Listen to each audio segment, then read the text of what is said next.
Hello all, welcome to episode 7 of weekend temple diaries. ఈ weekend మనం తెలంగాణలోని సోమశిల ప్రాంతంలో ఉన్న 12 జ్యోతిర్లింగాల క్షేత్రానికి వచ్చేసాం.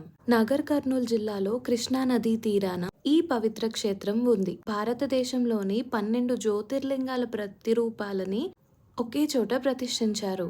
అందుకే దీనిని ద్వాదశ జ్యోతిర్లింగాల క్షేత్రం అని పిలుస్తారు. అన్ని జ్యోతిర్లింగాలను ఒకే చోట దర్శించడం భక్తులకు ప్రత్యేకంగా అనిపిస్తుంది. మహాశివరాత్రి సందర్భంగా ఈ ఆలయంలో ప్రత్యేక పూజలు నిర్వహిస్తారు. ఇక్కడి వాతావరణం భక్తి, ప్రశాంతత, దైవానుభూతితో నిండి ఉంటుంది. ఆలయ ప్రాంగణంలో నిత్య సత్యాలు మరియు లింగాష్టకం శ్లోకాలు కనిపిస్తూ ఉంటాయి. పురాతనమైన ఆలయాలను దర్శించుకుంటే మనసు చాలా ప్రశాంతంగా అనిపిస్తుంది.